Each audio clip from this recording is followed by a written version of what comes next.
Saludos a todos, muy buen Nikanash. Bueno, aquí ahora estamos en el programa Nikanash, pero también el programa trecenal, ya que es este inicio de trecena, de 31 de enero, día 1, lagartija Joncan, o bien en náhuatl la tenemos como Secuetzpalin. Toma en cuenta a los demás, cultiva el amor, sé humilde, no te impongas, ni seas desconsiderado. Ese es el consejo tolteca del día de hoy. Y pues aquí tenemos a Frank, ¿cómo estás? Bien, bien acá con algo de frío, pero bien de ánimo. Vamos adelante. ¿Ustedes qué Muy tal? bien, también Omey, andas por ahí. Así es, aquí andamos ahí con problemas de repente con el sonido, con el micrófono, pero aquí andamos. Saludos. Muy Ok. bien, y Vicente también andas por ahí. Hola, un abrazo, Frank, Luis, Umey, John, Chignahui y todos los toltecas, bienvenidos. Pues estamos aquí, para, pues bueno, presentar, ¿no? Lo que es el cuarto pilar de la Toltecayot y pues es un gusto estar con ustedes. Un fuerte abrazo. Así es, Vicente. Gracias. Entonces, hoy un día Secuetzpalin, una lagartija o un can. Recuerden que las diferencias de lengua no cambian los mecanismos del calendario, así que el mismo calendario en maya, náhuatl, chino, árabe, a donde quiera que lo traduzcas. Y hay que insistir en esto porque recuerden también que una tendencia de los pueblos cuando van perdiendo la cultura es ponerse exclusivistas. Entonces enarbolar lo poco que le va quedando como si fuera único, exclusivo, superior y despreciar a los demás. Y eso justamente es lo que acaba con la cultura. Así que tenemos que sobreponernos a esas tendencias separatistas, fisíparas que hay dentro de América, que son simplemente herencia de la colonia. Y empezar a reconocer la unidad fundamental de la cultura nahuaca eh, en, en todos los ámbitos, pero sobre todo en temas tan importantes como el calendario, ¿no? Y también en el tema de la religiosidad. Es común en los libros de difusión de la cultura, incluso en los estudios serios, es común que encontremos que los investigadores dicen que cada pueblo tenía su religión, tenía sus creencias, tenía su forma. Esto no es cierto, es simplemente falso. Es como pensar que por el hecho de que españoles, franceses e ingleses hablen diferentes lenguas ya tienen diferentes religiones. No, la religión de nuevo era una, era la misma. Y no solo una en todo el espacio, sino también en todo el tiempo. Así que encontramos los mismos símbolos sagrados desde la época olmeca hasta la caída de los mexicas. Y los encontramos desde el Pacífico hasta el Caribe y al sur, incluso hasta la zona todavía del norte de Colombia, ya es cuando empiezan a fundirse con la religiosidad andina. Y en el norte lo encontramos bastante arriba, por lo menos hasta Cahokia, que está en la mitad norte del Mississippi. Era una religión unificada, no solo porque tenía una misma base, no solo porque fue herencia común de todos los pueblos, sino también porque había instituciones específicamente creadas para unificarla. Esas instituciones las estamos estudiando en esta serie como pilares, les estamos llamando pilares del movimiento tolteca. Son instituciones creadas deliberadamente, estas cosas no surgen por casualidad y además creadas y mantenidas durante milenios, consumen muchos recursos. Sí, imagínate, nosotros nos estamos dando cuenta ahora de cuán difícil es sacar adelante una partícula de cultura. Ahora imagínense una civilización durante milenios. En otras palabras, hubo mucha deliberación, muchas ganas. Y tenemos que reconocer ese esfuerzo en sus resultados, en el resultado unitario que generó. Cuando se dice que cada pueblo tenía su propia religión, su propio calendario, su propia forma de ver el mundo, se está desconociendo justamente lo que hace que a todos esos pueblos, hoy los investigadores le llaman por un solo nombre, Mesoamérica. Y nosotros le llamamos según su nombre original, Anáhuac. El hecho de que tengan un solo nombre, todas estas culturas indican que hay algo en común entre ellas, y eso es lo que estamos analizando acá. Hemos estudiado 3 de los 4 pilares de la Toltecayot, de la Toltequidad, ¿no? Que son, primero, el chamanismo universal transformado en nahualismo en América. Segundo, Anáhuac, que es la civilidad específica americana. Cuando digo Anáhuac también me refiero a Tahuantinsuyo. Son dos nombres diferentes para el mismo proceso civilizatorio. Tercero, la toltequidad. Y también planteamos que hay una articulación lógica entre estos elementos. No surgen por separado, ni son casuales, ni compiten, no. Digamos que el chamanismo universal, que se transforma en nahualismo, le llamamos así cuando se quedó aislado en América, se transforma en nahualismo precisamente porque se vio obligado a integrarse a la civilización. Así que la diferencia entre los chamanes en el resto del mundo, salvo quizás en Tíbet, la India, y en América, es que los chamanes de América se integraron a la civilización, no se quedaron aislados en los campos. Al integrarse a la civilización, eso les obligó a refinar sus prácticas y sus creencias, sus hipótesis de trabajo, ¿no? Y así lo que era el chamanismo universal se transformó en algo muy específico, que es el nahualismo. El nahualismo no era y no es una práctica intuitiva, mística, subjetiva de personas que se sienten un poquito raros y son diferentes. No. El chamanismo es una ciencia. Es una ciencia basada en unos principios. Su punto de partida es, tienes que demostrar lo que dices. Y si te esfuerzas, lo puedes demostrar. La demostración es justamente lo que hace la ciencia. Así que en el chamanismo no hay creencias ontológicas, solo hay creencias transitorias, es decir, hipótesis de trabajo. Y el practicante está comprometido a demostrar esas hipótesis. Si no lo hace, no es chamán, punto. Ahora, lo que hicieron los nahuales fue corroborar sistemáticamente cada postulado de chamanismo, desechando lo que solo eran actitudes folclóricas, ritos y cosas que realmente no eran sustanciales. Puedes sustituirlos por otras cosas y sigue funcionando. De aquello que es esencial, es el cultivo de la percepción y las técnicas para cultivar la percepción. No estoy diciendo que solo las técnicas descubiertas por los nahuales sean las únicas que existan, probablemente hay muchas otras, pero ellos descubrieron un canon de técnicas que son eficientes para cultivar la percepción. ¿Qué pasa cuando la civilización crece a la luz o a la sombra, como lo quieran poner, del nahualismo? La civilización empieza a orientarse en un sentido particular.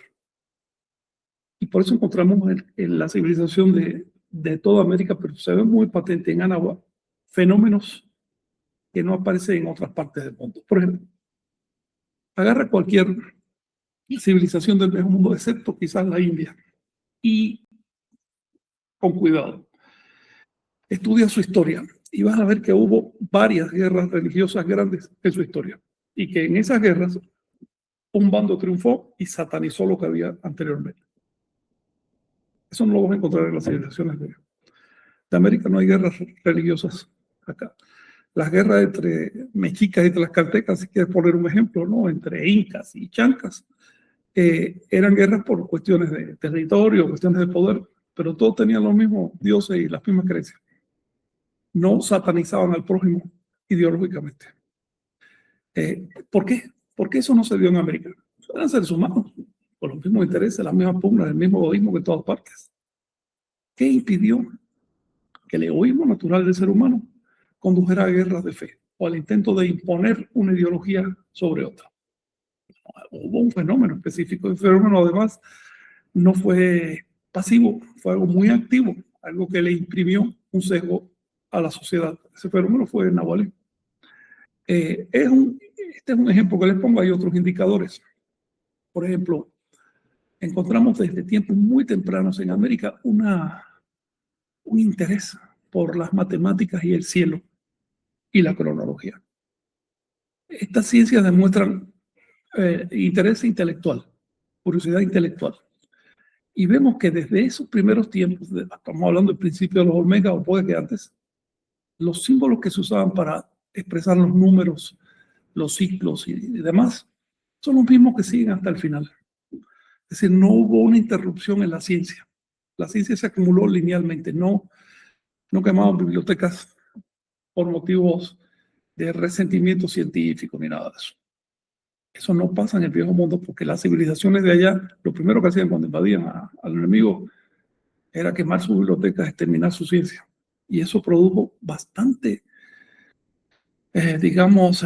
ralentizó el proceso de la ciencia en el viejo mundo. Y es una cosa sorprendente, porque no podemos decir que fueran menos inteligentes en otras partes de la Tierra, pero llegamos al siglo XIV en Europa y todavía no sabían representar el cerdo. Y cuando finalmente se decidieron a representarlo, tuvieron que importarlo de la India. No pudieron crear un cerdo. ¿Qué significa esto? Significa que miles de años de desarrollo científico en Europa, también en Medio Oriente, fueron truncados por las guerras, por las invasiones. El tener civilizaciones en la frontera es un peligro, porque tarde o temprano te invaden y destruyen lo que pueden. De modo que el fenómeno de la conservación lineal durante milenios de los logros científicos, sobre todo astronómicos y demás, en América, sobre todo en Anáhuac específicamente, nos indica algo más. Era una civilización aislada. Si hubiera estado rodeada, eso no habría pasado. Así que no es porque fueron americanos y aquellos europeos, no tiene nada que ver con eso. Tiene que ver con el aislamiento.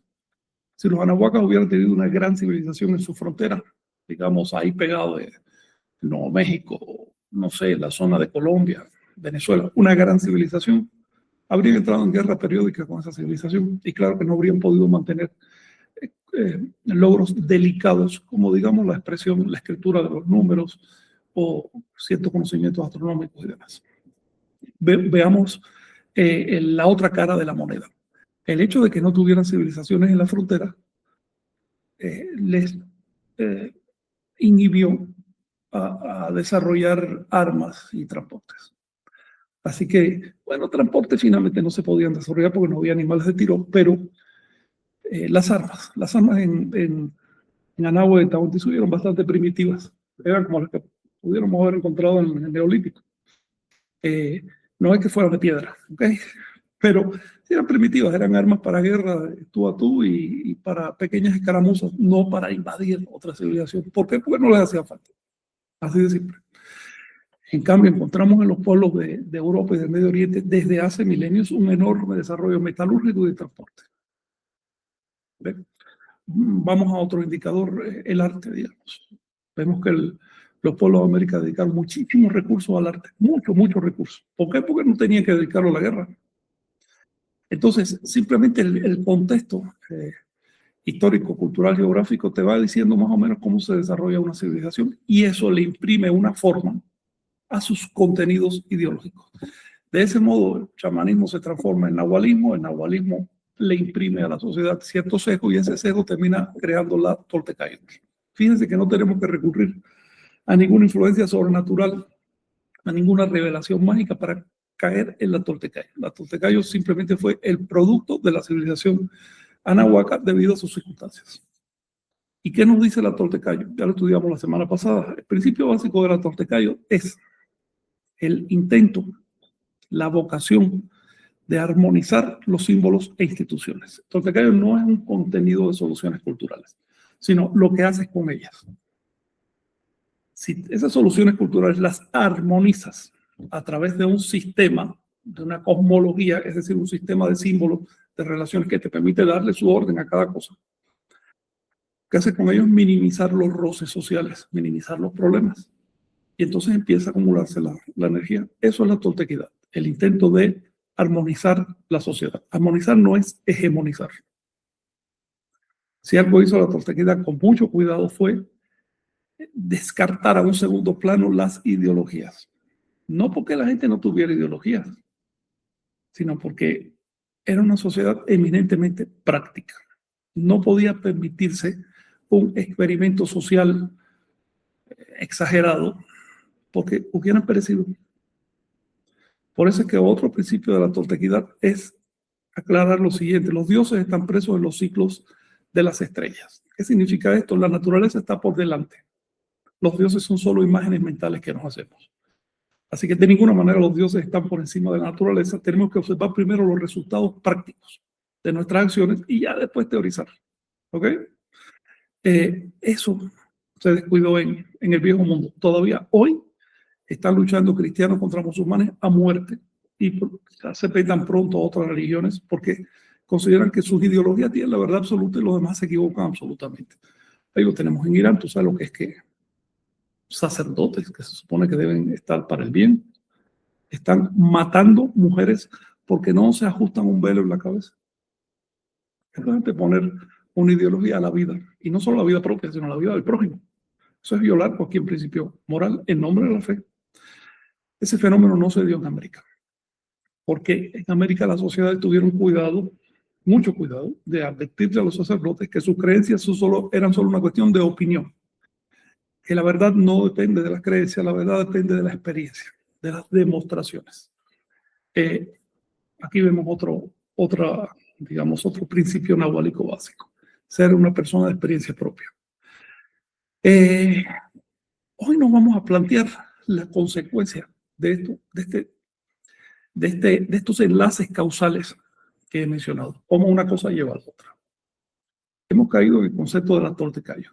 Ahora bien, la Toltecayo no es una fotografía, es algo que se desarrolló en el tiempo, y no durante unos pocos años, sino durante milenios. Milenios. Ya desde que surgió el maíz empezaban a aparecer los principios toltecayos. Eso lo sabemos porque desde que surgió el maíz surgió el mito del ser humano de maíz.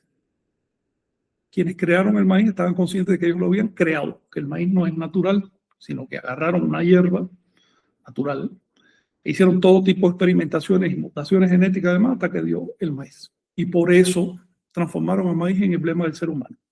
Con lo que estaban diciendo, lo que nos hace humanos no es el cuerpo de mono que tenemos, sino nuestra intención, el ser deliberados, el tratar de mejorar deliberadamente las cosas. Eso es lo que nos hace humanos. En otras palabras, estamos hablando de 10.000 años de esfuerzos civilizatorios, desde entonces hasta hoy. Para mantener la toltequidad durante todo ese tiempo, hizo falta un esfuerzo especial.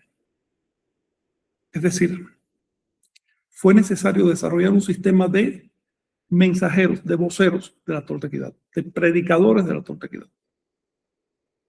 La toltequidad no se hubiera difundido si no hubiera habido maestros de ella.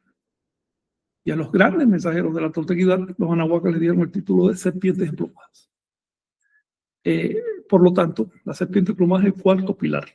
Es imprescindible el sistema de las serpientes emplumadas, que es un sistema civilizador, para que se transmita la chispa de la Toltecayo. Adelante, compañeros.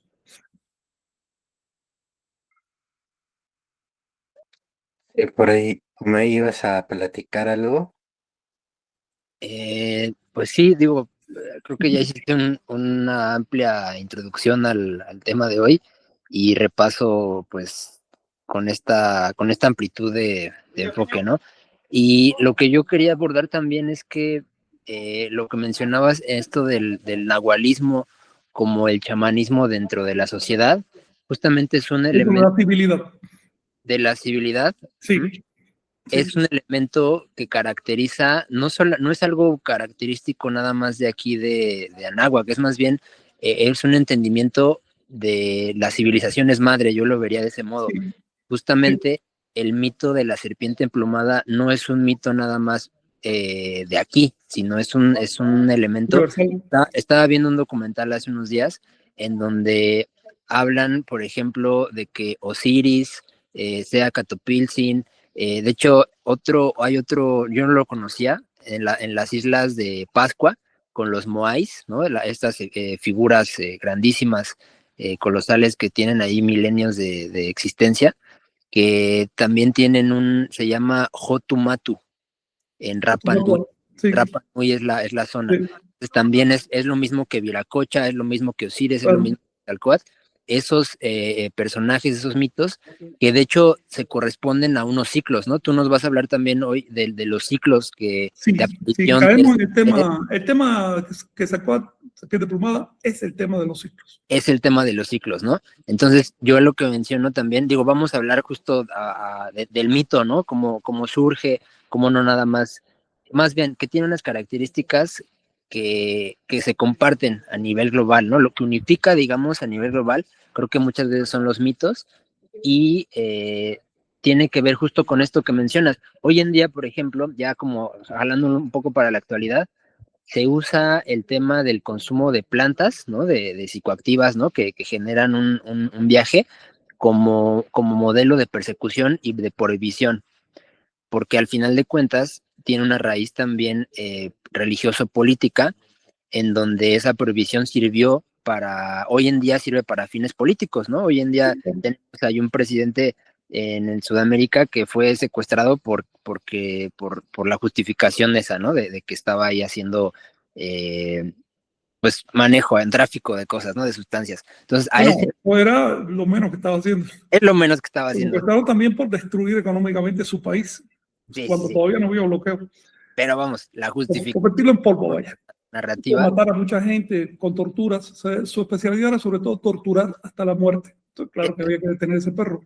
Sí, no nos vamos a meter ahí en ese tema, pero más bien menciono como elemento de cómo el miedo o cómo el prohibicionismo sirve también para fines políticos posteriormente, y cómo el uso de el conocimiento de los mitos nos permite entender la realidad actual en otro tipo de enfoques, ¿no? Conociendo justamente los elementos que nos vinculan en vez de los elementos que nos segregan, ¿no? Entonces, eso sería como el comentario que quería hacer en relación al nahualismo, toltequidad, anáhuac, y pues ahorita ya que estamos en el cuarto pilar, que es la serpiente emplumada, ¿no? Creo que el tema de los ciclos y de los mitos es bien importante para el día de hoy. No entendí bien qué tiene que ver, ¿por qué mencionas el tema de la psicodelia o el consumo de plantas? Porque yo lo entiendo como se erige la religiosidad, estas ideas monoteístas, ¿no? En donde se vincula, por ejemplo, la Iglesia Católica es la burocracia más antigua, ¿no? Se habla así del planeta, en donde ya el poder que empezaron a tener esas estructuras fue tal que tuvieron que delimitar la convivencia y el consumo de ciertas sustancias para mantener una rigidez. Es un elemento indicador. Vamos a distinguir algo.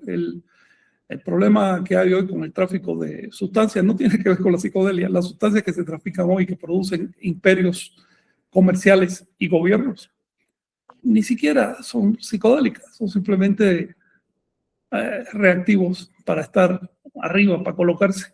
No tiene nada que ver, pero absolutamente nada que ver con la psicodelia chamánica. Absolutamente nada. Es lo contrario, de hecho. Por eso es que uno de los tratamientos que se daban antes de que se prohibiera contra la adicción a estas sustancias que se trafican es justamente los hongos y otras plantas que rompen por completo la adicción. La rompen. Nadie puede ser adicto, ¿no?, a un bolo psicodélico, ¿no? Pero bueno, sí, dime. Sí, y por eso justo también uno de los factores era eso del consumo, por ejemplo, en el norte del cactus ¿no? Que tiene mezcalina. Sí. Es su rito religioso, ¿no? Y también por eso hay una prohibición también ahí de que no se... La sociedad ha metido todo en el mismo saco. Porque, en el fondo, estas prohibiciones ni siquiera derivan del orden político actual. Son prohibiciones religiosas. Y comenzaron hace milenios en el viejo mundo, no en América. En América no se dio ese fenómeno. Eso es a lo que voy, justo ese es el tema. Y fue un indicador de la separación entre los chamanes y la sociedad civilizada. Exacto. Cuando ya la experiencia directa, vamos a decir así, de la divinidad, aunque no es el nombre que dan los chamanes, pero la experiencia directa de estados superiores de conciencia ya no era tolerable para los sacerdotes. Los sacerdotes desarrollaron sistemas de creencia oficiales que les daban de comer y les dejaban mucho dinero además. Entonces es normal que no le convenía que el feligrés tuviera una experiencia directa. La experiencia tenía que ser a través del sacerdote. Quien no había tenido una experiencia directa solo tenía un libro o tenía un jefe. Es decir, se secularizó la experiencia sagrada. Se secularizó de una manera tan bárbara que las religiones que nos llegan del viejo mundo, quitando quizás una o dos, las demás ni siquiera son religiones en el verdadero sentido del término. No buscan religar al ser humano con la energía, sino son instituciones políticas al servicio de proyectos de gobierno o de imperios, como lo vemos en el caso del cristianismo en América. Va a decir que vinieron realmente a salvar almas. vinieron a robar con el pretexto de la salvación de almas. Pero no hubo uno de esos que vinieron que se atreviera a cumplir con Jesús, ni lo hay ahora. No hay un cristiano en este momento que se atreva a cumplir con Jesús, porque espera que el prójimo vaya al infierno por no opinar lo mismo, un aberrado. Eso no es la doctrina cristiana original. Pero bueno, el tema no es hoy hablar de cristianismo, sino hablar de cómo se pudo mantener durante tanto tiempo la toltequidad sin decaer, sin convertirse precisamente en esto que estamos criticando. Tú has mencionado algo muy importante. Las civilizaciones madre todavía no estaban en conflicto entre sí, estaban demasiado aisladas. Eran esposos. El otro estaba demasiado lejos, todavía no tenían transportes. En la medida que estaban aisladas, eran objetivas. Usaban la religión para el beneficio de la gente, ¿ves? Y trataban de demostrar sus creencias. Y en esa misma medida, por supuesto, que le daban la mano a la experiencia de los chamanes. Habían sido los especialistas en el mundo sagrado durante millones de años. Claro que había que darle la mano. Pero también esas religiones esas civilizaciones empezaron a desarrollar gobiernos coercitivos porque en la medida que se expandían empezaban a chocar con los intereses del vecino.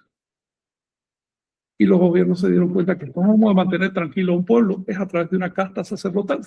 Irán es el caso.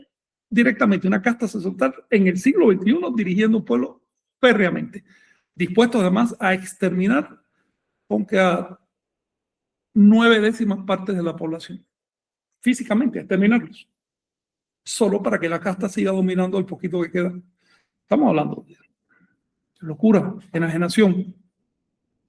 Eso es lo que produce la teocracia en el poder. Personas que se sienten, primero, que creen en la existencia de un ser sobrenatural invisible, que por casualidad me habla a mí y no a los demás, tienen un problema psiquiátrico. Dejarlos tomar el poder es terminar con las hogueras medievales cristianas o lo que estamos viendo hoy en Irán, lapidación de mujeres.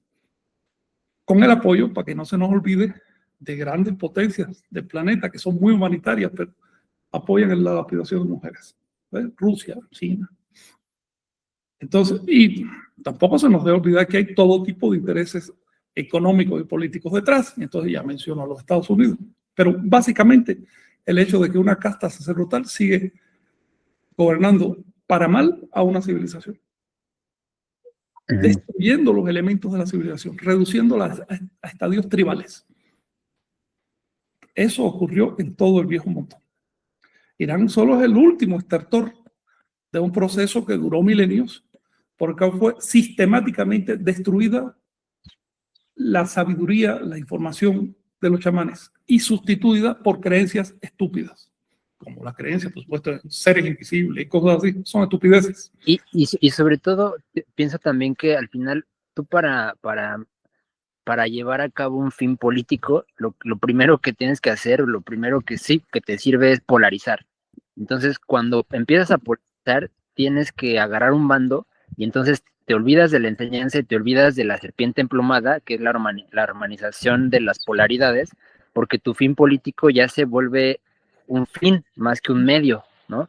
O sea, la política vuelve un fin. A ver, la conservación del poder. El poder ya deja de estar al servicio de los beneficiados, se convierte en fin en sí. Y a eso se añade otra cosa. En la medida que pasa eso, las clases en el poder empiezan a prevaricar, empiezan a robar. Por ejemplo, ¿dónde crees que viven los líderes, los hijos de los líderes islámicos de Irán? Viven en Occidente. ¿Cómo crees que se visten? ¿Qué crees que gastan? Con millones y millones y millones de dólares sacados al pobre diablo que tiene que andar con miedo de que la policía le caiga arriba. Es decir, hay tanta prevaricación en el proceso de conservar el poder que ya no pueden soltarlo, porque cuando lo suelten se les va a hacer un juicio. Exacto. Un juicio terrible. Entonces la sociedad se entrampa a sí misma. Las civilizaciones de la América Antigua evitaron este fenómeno a través de varias instituciones. Una de ellas, por ejemplo, era que el poder real de la sociedad nunca lo tenían los gobiernos, lo tenían los calpules. ¿Okay? Cuando los gobiernos trataron de usurpar los poderes hubo problemas, incluyendo la invasión de América que ocurrió en ese momento, en un momento en que el gobierno de Tenochtitlan quería usurpar el poder de los calpulis. Así que vemos cuán grave fue ese. Sin embargo, digamos, el principio rector, el principio detrás de todas estas instituciones que crearon los mesoamericanos para equilibrar el poder e impedir abusos, todas estas instituciones que finalmente permitieron milenios de supervivencia de la civilidad en condiciones de aislamiento, fue la Toltecayot. La Toltecayot es una teorización a partir de hechos prácticos. Y la Toltecayot en sí misma es práctica. Es decir, ahí lo citó Vicente la semana pasada, vayan por el mundo buscando las cosas buenas de este mundo y traigan a ver si podemos acrecentar el modo de vida tolteca. Eso no lo dijo un español, eso lo dijo un profeta de la serpiente emplumada. Ahora, sí, dime, adelante. Sí, y eso es lo que mencionas, para complementarlo, o sea, sí, la Toltecayot y el modelo de la serpiente emplumada, porque Quetzalcóatl también hay que recordar que llegó a ser un cargo, digamos, un cargo de distinción horario, ¿no? Para profetas. Ya que lo mencionas, vamos a explicar a los compañeros que el sumo sacerdote, había dos sumos sacerdotes en la religión anahuaca. Religión, es decir, con templos, con sacerdotes, con ofrendas, con cultos, con creencias, con dioses. Serían secundarios, pero eran dioses. Es una religión con todo lo que lleva. No caigas en la trampa de pensar que los americanos no fueron capaces de desarrollar religión como el resto de los seres humanos. Sí, si fueron capaces, lo hicieron. Hicieron una religión que abarcaba toda la capa de la sociedad obsesiva. Ahora bien, por encima de la jerarquía sacerdotal, que era una estructura bastante empinada y estratificada, había dos individuos llamados ella la Cihuacóatl y el Quetzalcóatl, o la serpiente plumada, en náhuatl. En otras lenguas se le llamaba con otros sonidos. Ahora, estos individuos eran depuestos cada 52 años. Si morían antes de ese tiempo, se esperaba los 52 años para volver a nombrar. Es decir, estaban sujetos al calendario. Con ello ya tú te das cuenta de una de las instituciones que crearon los anahuacas para impedir el abuso del poder. Simplemente no se toleraba que una persona se quisiera perpetuar eternamente así. En cuanto a los líderes políticos, los tlatoanin o jefes de estados, 13 años. Hay varios casos de guerras en Anahuac que se hicieron porque el tlatoani quiso perpetuarse, 13 años. Nada de 67 años como la familia Castro. No estamos en la época de los faraones. Eso no era tolerable en Anahuac. En ese sentido, los anahuacas tenían un modo de vida muy moderno, incluso muy futurista. Todavía no hemos llegado ahí. No hemos llegado al punto en que los gobiernos sean capaces de dejar su poder con tal de someterse a una cosmología que todos están votando, que todos están refrendando y que por lo tanto tiene más peso. Claro, eso también significa que los gobernantes de Anáhuac tenían que portarse bien, porque allí las leyes eran fuertes y mientras más alto la escala social, más te aplicaban la ley. Y tenían que portarse bien, porque si no, a la hora de dejar el poder, los linchaban. De hecho, también ocurrió la historia de varios gobernantes, incluso uno o dos de Tenochtitlan, que murieron extrañamente y todos nos damos cuenta por qué fue, ¿no? Porque exageraron la aplicación del poder y los calpulis los desactivaron. Entonces, estamos hablando de instituciones creadas, pero a la sombra de la Toltecayot. Finalmente, estas instituciones no hubieran podido surgir si no hubiera habido un techo. Y ese techo era la idea de que existe una transmisión histórica a través de profetas que tiene autoridad divina, no porque venga de un Dios, sino porque enseña a divinizar la vida. Aquí encontramos un paradigma muy diferente del europeo en europeo y el Medio Oriental. En las religiones de allá del Medio Oriente, Dios se manifiesta en la tierra a través de un profeta y tú tienes que obedecer. En las religiones de Anáhuac, el ser humano común y corriente, incluso lleno de pecados, crece sobre sus propios pies y alcanza una dimensión divina. Por lo tanto, se transforma en un ejemplo. No es una cuestión de obediencia, sino de ejemplo. Ese es el paradigma anahuaca y funcionó. No podemos decir tampoco que fuera un paradigma falso o hipócrita. Lo vemos en la historia aplicado constantemente. Con esto, por supuesto, no estoy diciendo que fuera una sociedad ideal. ¿Ok? Ya también he advertido que hubo casos de problemas y que se solucionaron violentamente. Por otro lado, si hubiera sido una sociedad ideal, habrían sabido resistir la invasión de los cristianos y no supieron hacerlo. Es una sociedad con problemas. Sin embargo, no tenía ciertos problemas que tenemos hoy en la civilización moderna que estamos viviendo. Entonces, es interesante estudiar de qué manera pudieron evitar esos problemas. Adelante, Omey. Vic levantó la mano. Ah, sí, ok. Y muchas gracias, pues aprovechando, pues ahora sí a donde nos llevan nuestros comentarios, pareció oportuno colocar esta cita y esta imagen del Códice Magliabechi, ¿no? Que dice: cuando alzaban a alguno para que fuese señor o tuviese algún oficio honroso en su república, lo primero era que tal señor estaba desnudo en cueros delante de los que le hablaban cómo y con qué solicitud debía haber en su oficio, y poníanle nombre nuevo y mandábanle que una noche durmiese bajo el cielo desnudo sin manta.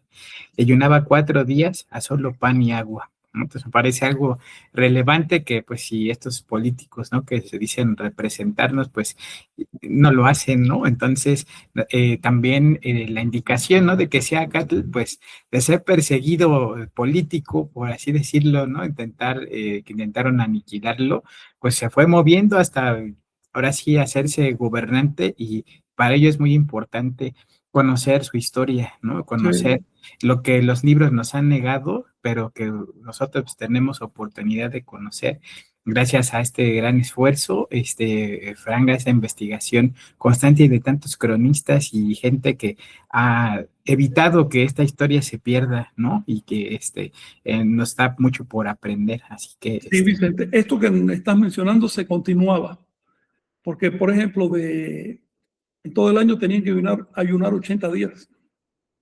Era parte de la cosa. Y si bien vivían en palacios costosos y todo un tren de gente y servidores y demás, eso era en honor a la majestad del Estado, no del individuo. El individuo como persona tenía que vivir con bastante humildad, porque lo estaba vigilando constantemente. De hecho, los tlatoanis de Anáhuac tenían que ganarse su pan con trabajo servil. Nada de que no, mi trabajo es gobernar. No. Tu pan te lo vas a ganar produciendo algo.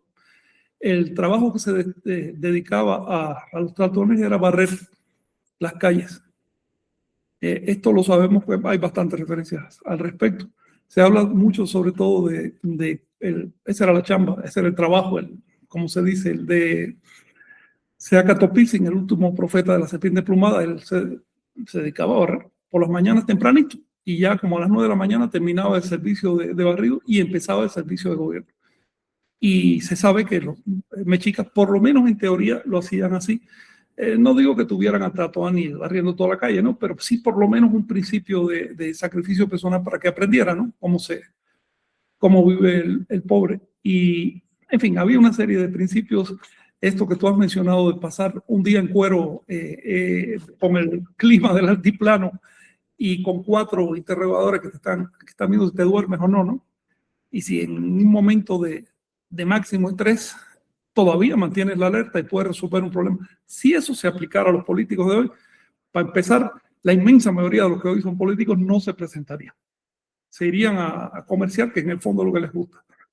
Era un sistema diferente, mucho más civilizado que el actual, y eso lo podemos traer. Podemos exigirle, por ejemplo, al sistema político actual, no estoy hablando de este país, sino en general, en el mundo entero, que la persona que quiera ocupar altos cargos en la sociedad demuestre su capacidad de sacrificio físicamente. Pero además había otra cosa que tú no has mencionado, pero sí conoces muy bien. Estaba la exigencia del Suyuatán o del Nahualitoa, es decir, del lenguaje oculto. Les hacían unos interrogatorios, se conservan partes de esos interrogatorios bastante largas, y por ahí sabemos que al que quería ser político tenía que entender ciertas cosas. Quienes han entrado en un camino iniciático saben de qué hablan. El político no era una persona profana, una persona común y corriente. Tenía que entender ciertas cosas, porque de otro modo se destruía aquella civilización. Era necesario. Así que estas preguntas del lenguaje oculto iban dirigidas a, primero, probar su cultura. No podía ser un ignorante. Segundo, probar su inteligencia. No puede ser un bruto al poder. Tercero, probar su moralidad. ¿Cómo vas a permitir que agarre el poder una persona que no ha probado su moralidad? Estoy recordando de cierto candidato a la presidencia que andaba con un lápiz gigante en el hombro diciendo que iba a ayudar a los obreros. Lo primero que hizo cuando le dieron el poder fue hincarle al jamón, robar lo posible. Está hoy en una cárcel, se va a podrir en una cárcel por ladrón. Hay que probar a la gente. Y en cuarto lugar, hay que probar la capacidad iniciática del candidato. Esto es una cosa que nuestra civilización ni siquiera sospecha de qué se trata. Pero la conducción de la sociedad, conducción y crecimiento, no solo mantener un poco, sino hacer que crezca, requiere capacidades especiales. Y por lo menos en teoría la civilización de Nahua lo proponía. Cuando este sistema fallaba, venían los problemas, y los problemas eran inmediatos, porque como ellos no tenían vecinos, tampoco tenían margen de resistencia. Así que fallaba el Tlatoani y al año siguiente todo el mundo estaba pasando hambre. En fin, fue una cultura muy particular que tiene cosas que podemos importar para mejorar la nuestra. Una de las cosas que a mí me encantaría importar es el sistema legal de ellos. Y es que mientras más bajo la escala social, más leve la sanción. Pero ascendía y se duplicaba. Y lo que, digamos, en cualquier vecino del pueblo implicaba una sanción, una amonestación en un consejo, ya a nivel de aduanero, la muerte. Es decir, esa aplicación cualitativa de la ley creo que inhibiría a la mayoría de los que se quieren hacer políticos, por supuesto. En realidad hoy la política la está ejerciendo pues, personas muy marginales de la sociedad, no lo mejor de la sociedad. Hay un sistema antievolutivo en las sociedades modernas y eso explica por qué estamos gastando todo el dinero en armas en lugar de investigación y sabiduría. Pero regresemos al tema de fondo. ¿Qué implica, qué significa, cómo se forma, para qué sirve, cómo funcionó la institución de la serpiente emplumada en Anáhuac? Adelante, por favor. Pues creo que desde el concepto en sí podemos sacarle mucho jugo al asunto, ¿no? Este símbolo del quetzal, ¿no? De aquello que se eleva y esta serpiente que se arrastra, desde ahí ya te imprime exactamente un símbolo, una imagen, y es un ideal, ¿no? Creo que el elemento, digamos, el concepto más bien que se relaciona con la serpiente emplumada es la dirección, ¿no? Es el ideal. Digamos, sí, claro. Anáhuac tiene que ver con el territorio, ¿no? Con una identidad. La toltequidad tiene que ver con el contenido, con la organización de ese contenido, pues sí, con el producto cultural. El nahualismo tiene que ver con la práctica, ¿no? De la iniciación, la práctica iniciática, las prácticas de conciencia, y la serpiente emplumada es el ideal, ¿no? Hacia dónde se dirige, digamos, la conciencia. ¿Para qué hacer la toltequidad? ¿Para qué hacer ¿Para qué hacer el nahualismo? Bueno, pues para convertirte en la serpiente emplumada, ¿no? En la trascendencia de esas polaridades. Entonces, es un símbolo que se describe así mismo. Exactamente. Muy plástico, además muy gráfico, si te fijas. No es una fotografía de un estado, sino es un mapa. Exacto. Te dice a dónde se puede llegar y también te dice cómo se puede llegar ahí. Exacto. Y lo vemos justamente, creo que es de los símbolos más, desde la época olmeca, ¿no? Encontramos... Sí, desde antes incluso. A ver, la primera escultura masiva, grandota, pide como 1,5 metros de alto por 3,4 de largo, por más 6 de largo, del mundo. Se elaboró hace unos 70.000 años en Sudáfrica, es una serpiente emplumada. Okay. Desde ahí, desde entonces, y probablemente desde mucho antes, el ser humano ya relacionaba la unión del reptil y el ave como emblema pues, de crecimiento, trascendencia y liberación. Porque el reptil, por no tener, la serpiente, por no tener patas, es emblema de lo que está atado a la tierra, así, atada a la tierra, siempre está en contacto con la tierra. En cambio, el ave es emblema de lo que puede liberarse de la tierra. En el medio están el resto de los seres vivos, así que hay un proceso transitivo. Sí, la evolución era una cosa conocida por los antiguos, es la base de las religiones antiguas. Esta idea del creacionismo, que un ser por arte mágica agarró una bola de fango y creó al hombre, y agarró un hueso y creó a la mujer. Esa idea solo es posible en la actualidad. Por eso. Los antiguos sabían, porque la habían vivido y porque la estaban viviendo, en qué consiste la evolución biológica, y transformaron la evolución biológica sintetizada en el vuelo de los reptiles, las aves, ¿verdad? Finalmente no más que un dinosaurio, lo transformaron en símbolo del vuelo de la conciencia, del despliegue de la conciencia. Es un símbolo magnífico. Así, mira, Vicente lo está mostrando. Es una columna es natural, ¿no? La columna de lava que se quedó ahí petrificada, y algún artista o varios, hace 70.000 años más o menos, con cinceles de piedra le labraron plumas. Hoy ya está muy desgastado, pero todavía se reconoce. Y es una cosa sorprendente, ¿no? Y de ahí para acá empiezan a aparecer tanto las serpientes como las aves, con su combinación de alguna manera en el arte universal en todas partes. Terminó transformándose en el símbolo del dragón, es decir, el reptil que vuela. Que no es solo símbolo de China, por supuesto, también había dragones, no sé, en Roma, entre los vikingos, en el Medio Oriente, en Egipto, en Sudamérica, en Norteamérica y por supuesto en Managua, ¿no? Un símbolo universal.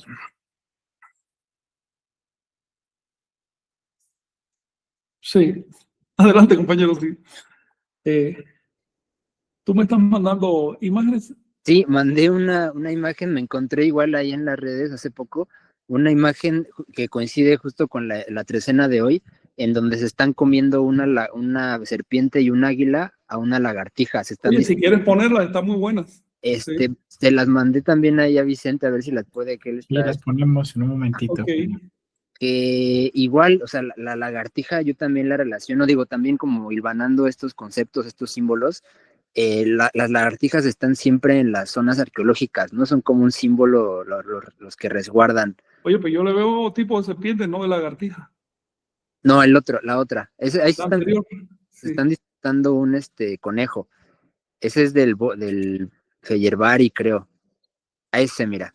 A ver, en esa hay una serpiente enroscada, que eso ya por sí tiene un valor, tiene un eje. Esa serpiente está, a ver, déjame ampliar, está atravesada por emblemas de penitencia, de autosacrificio y de logro también, de merecimiento. Es una serpiente emplumada, como vemos en su cola, que tiene plumas de quetzal, y está, vamos a decir, en lucha. Ahora sí veo la lagartija, ahora que la puse grande. Vamos a decir en lucha, ¿no? Con un águila. En realidad es una contraposición, una polaridad, y la lagartija en el medio, por una razón simbólica. No es que sea la serpiente contra el águila, pero en el simbolismo la serpiente se somete al águila, porque el águila vuela, la serpiente no. Sí, hermosa imagen, ¿eh? Muy bonita, no me había detenido en ella. La lagartija significa el nacimiento físico, el niñito que nace. Y por supuesto también el nacimiento interno, ¿no? Espiritual. Sí. Adelante, Omey, tú la pusiste, comenta tú. Sí, no, pues nada, se me hizo como interesante, ¿no? Aquí nos está presentando, por ejemplo, en donde se están comiendo un conejo. Digo, no sé bien qué contexto tenga la lámina y demás, seguramente tiene un contexto ahí más amplio. Aquí es el contexto astronómico. Es el mismo, digamos, la misma polaridad.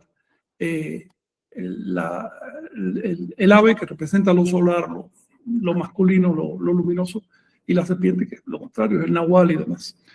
Y la luna, el conejo como emblema de la luna, es decir, de la ciclicidad. El conejo es la luna en este simbolismo. Aquí está diciendo: el ave o el águila solar hiere la noche. Este fenómeno quedó recogido en el himno nacional de los mexicas. Extrañamente no se conoce, fíjate, y quedó recogido en náhuatl. El himno que tenían los mexicas, que dice: hemos fundado aquí donde está el comedero del águila, donde el águila somete a la serpiente, es decir, donde la luz somete a las tinieblas. Por supuesto, no es una sumisión absoluta, porque finalmente luz y tinieblas son parte de una polaridad necesaria, ¿no? Sí, exacto. Y también Quetzalcóatl se relaciona con Venus, ¿no? Tengo entendido. Quetzalcóatl es Venus, el águila es el sol, la serpiente es la tierra. Pero, a ver, no quiere decir que literalmente los planetas lo vieran así, sino que esto es un emblema. Se usan los planetas para simbolizar algo más. Venus, a ver, la tierra es la oscuridad, es la materia. El sol es la iluminación plena. Pero Venus tiene la característica de aparecer antes que salga el sol y después que se pone el sol. Entonces está durante un rato haciendo de transición, también como es un astro tan brillante, y eso que solo lo vemos una porción cuando brilla, ¿eh? Si lo viéramos completo, si pudiéramos verlo completo, sería más brillante que la luna. Pues Venus entonces representa la transición entre estados. Tenemos la polaridad Tierra-Sol y la transición venusina. Lo notable es que el peso sagrado, el peso divino, no se le daba ni al Sol ni a la Tierra, sino a Venus, a Quetzalcóatl. Era el ser central. Con esto estamos hablando de otra característica de la ideología de la religión, las creencias anahuacas, y es que atendían a las transiciones, no a las definiciones absolutas, porque finalmente todo está en transición. Para ellos había algo por detrás de las definiciones, que es el modo como evolucionan las cosas, como una cosa se transforma en otra.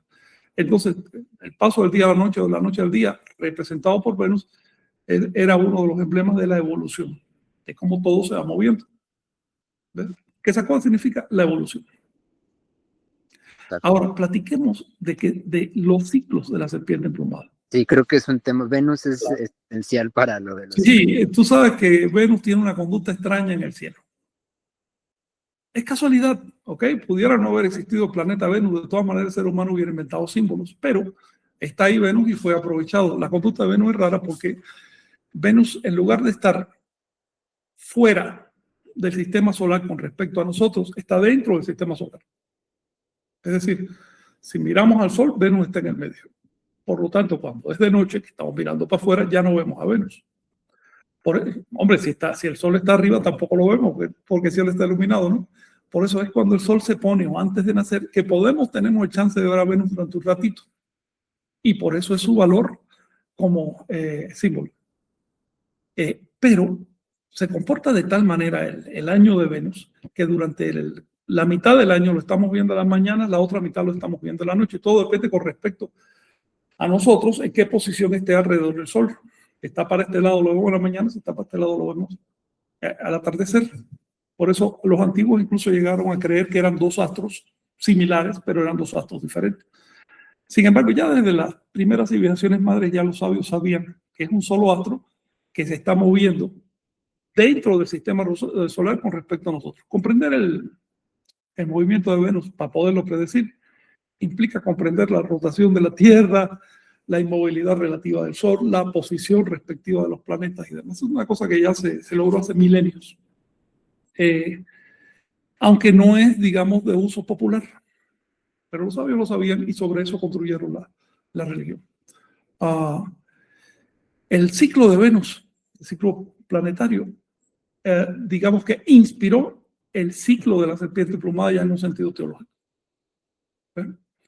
Les voy a decir, va a ser muy brevemente cómo se comporta Venus respecto a la Tierra. Ustedes saben que los anahuacas tenían un año de gestación de 260 días. Aquí tenemos 260 días, 260 tonales, signo, combinación. Ok, desde Cecipactli o Junimish hasta el último que es 13 flor o 13 señor, como le quieran decir. Por otro lado, tenemos el año civil de la Tierra de 365 días. Si echamos a andar ambos ciclos a la vez, ¿cuándo coinciden? ¿Cuándo se sincronizan? Es decir, ¿cuándo el primer día del año civil vuelve a llamarse como el primer día del año sagrado o del año de gestación? A los 52, ¿no? 52 años. Eso se llama un atado. Se atan a los 52 años, se sincronizan a los 52 años. Pero estamos usando un año sagrado de 260 días y el año civil de 365 días. Pero tú sabes que el año real de la Tierra, el año trópico, no es de 365 días, sino hay casi un cuarto de día más. Casi un cuarto, casi 6 horas más. En realidad 5 horas 48 minutos y tantos segundos. En otras palabras, cuando se cumplen los 52 años, si tú vives esos 52 años por ese cuarto de día, ¿cuántos días son?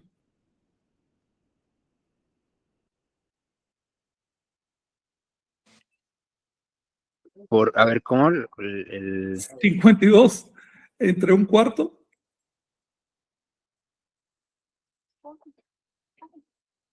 O si quieres, entre 4, digamos.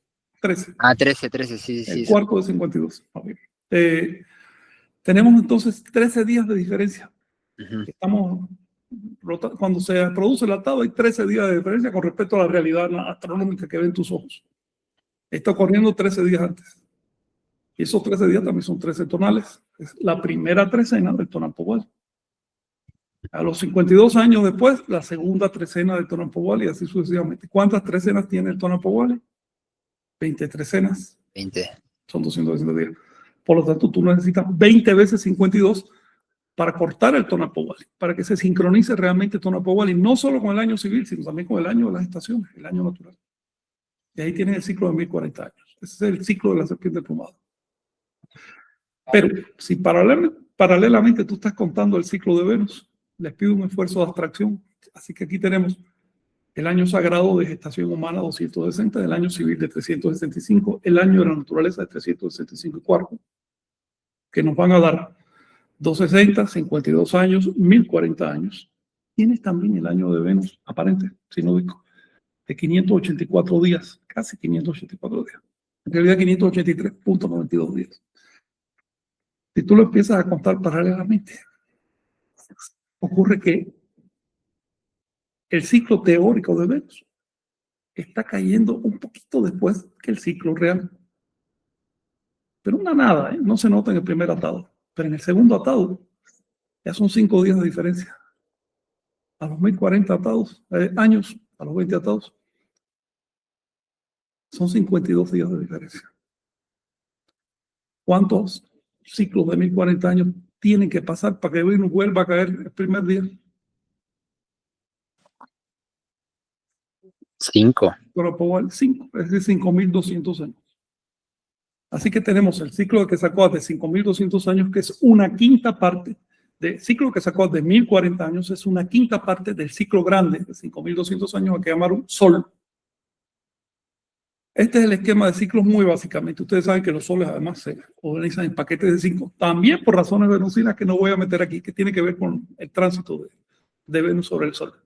Se organizan en paquetes de 5, tenemos entonces 5 soles o 26.000 años, que son un ciclo de precesión de los equinoccios. En otras palabras, los movimientos del cosmos determinan los ciclos de la cultura anahuaca. Sorprendentemente, en toda la Tierra, conozcan o no el ciclo de Venus, conozcan o no el ciclo que sacó, en toda la Tierra, los profetas aparecen cada 1040 años. Lo cual indica que hay algo detrás que no es solo cultural, sino que es algo psicológico, biológico, quizás incluso climático. Sí, adelante, Miguel.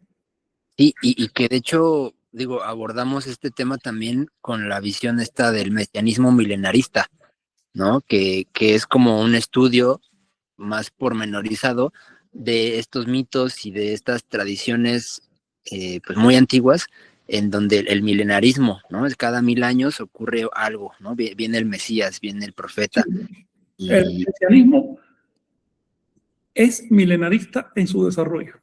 Es decir, los pueblos que no tienen mucho desarrollo mesiánico, que duran poco tiempo, no son extensos, tienen mesianismo, todos tienen mesianismo, todos creen en un profeta que viene a cambiar las cosas. Pero los pueblos que llevan más tiempo descubrieron el ciclo milenario.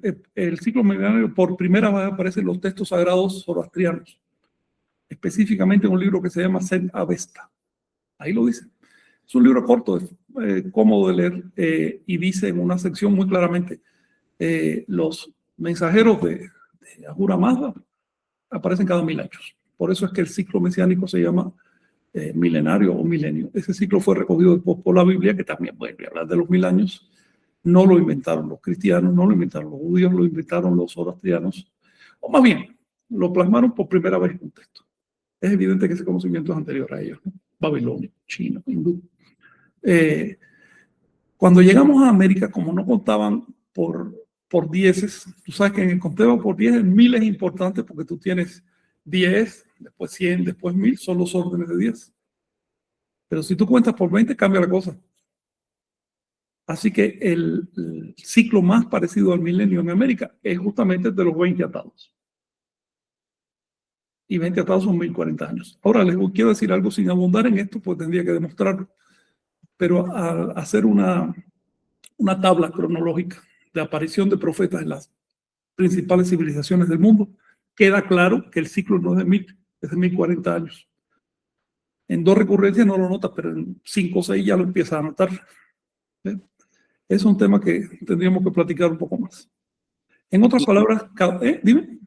Y ahorita, antes de pasarnos de este tema de los ciclos, también el 8000, ¿no? El 8000.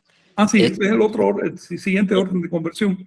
El siguiente orden de conversión, que es el Chiquitili, ¿no? Que es la bolsita esta, que bien se ha encontrado en un montón de vestigios en Egipto, en Sumeria, ¿no? Sí, el emblema de poder, de la concentración de algo, de cargar algo.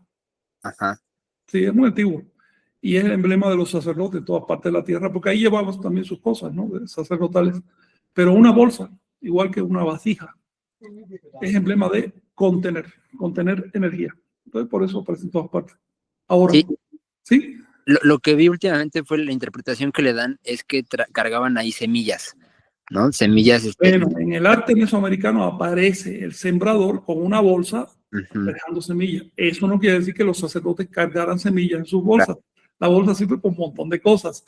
Las fuentes son muy claras en qué llevaban los sacerdotes en sus bolsas. Llevaban motas de algodón, espinas, rosarios y probablemente libros. Pero lo que dicen las fuentes sobre todo son implementos de sacrificio. ¿Okay? Entonces se dedicaban a eso, de eso comían. Claro. Ahora, lo importante es que si bien los órdenes numéricos, vamos a decir civiles, laicos, eran 20, 400, 8000, 160,000, etc., los órdenes cíclicos eran diferentes. Los ciclos no imitaban mecánicamente los órdenes matemáticos. Los ciclos imitaban el movimiento del cielo, que no se puede reducir ni a 20, ni a 10, ni a nada. Es como es. ¿Ves? Entonces los ciclos se basaban en el movimiento del cielo. El número más apropiado para medir el sistema solar y la galaxia es el 13. Y como la base del conteo de la gente era vigesimal, de ahí sale 13 por 20, es decir, el 260. Y si tienes 260 en la medida del año terrestre, que es 365, tienes automáticamente los 1040 años. ¿Ves? En otras palabras, ellos tenían un sistema de ciclos proféticos para el retorno de la serpiente plumada. ¿Cómo lo representaron? Bueno, desde el principio de la época olmeca ya empiezan a aparecer los profetas de la serpiente plumada asociados a la huella de un pie. En los más antiguos relieves olmecas, por ejemplo, estamos viendo aquí lo vemos arriba a la izquierda. Sabemos que es un mensajero de la serpiente plumada. Déjenme ampliar para poderlo ver. ¿Por qué lo sabemos? ¿Por qué sabemos que ese es un mensajero de la serpiente emplumada? Bueno, el mensajero está claro, de una bandera. ¿Y por qué es la serpiente emplumada? ¿Cuál es su atributo? En el pie, pero también está barbado. Entonces... Está barbado, ese es el atributo principal. Lleva además un tocado en forma de red. Ahí no se ve, pero es una red con cuadrícula, con cuadros, que es la red de los cronólogos, la red de los ciclos. Es un mensajero de la serpiente emplumada y se confirma por los glifos que hay alrededor, aunque los glifos olmecas todavía no se leen, pero sabemos muy bien qué significan 2 de esos glifos. Estamos hablando de, uno es el sol, el esplendor solar, el estado de iniciación, y otro es el nahual, el guay, los ciclos. Ahora bien, está asociado a un pie, a una huella. ¿Qué significa esto en la teología anahuaca, en la teología tolteca? ¿Quién es el dios de una huella? Hunracán.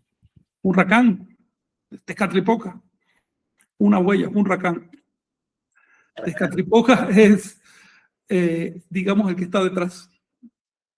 Es el que media entre lo invisible o el nahual y lo visible o el tonal. Los ciclos son atributos del tonal, pero se originan en el nahual. ¿Cómo queda representado eso? Por una huella. Es obvio que aparezca ese mensajero llamado una huella en un monumento que justamente corresponde a ese primer ciclo de 1040 años de la serpiente emplumada. Cronológicamente corresponde a ese periodo. Monumento elaborado 1000 años después, como que tenemos arriba a la derecha, vemos que ese mismo ser está asociado a dos huellas. No solo está asociado a dos huellas, sino que está dentro de un individuo, si se fijan, tiene la cabeza a la izquierda, mirando para la izquierda, que se pliega sobre sí mismo, levanta sus pies y de pronto se agarra los pies con las manos. ¿Qué significa esto? Esta postura tan especial. El que se pliega sobre sí mismo y se agarra los pies.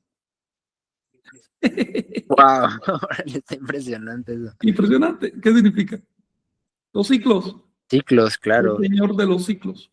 Es una imagen, es una personificación literaria, obvio, de los ciclos. Y dentro está el profeta llamado Capracán, si quieres decirlo en quiché, o dos huellas, como lo quieras decir.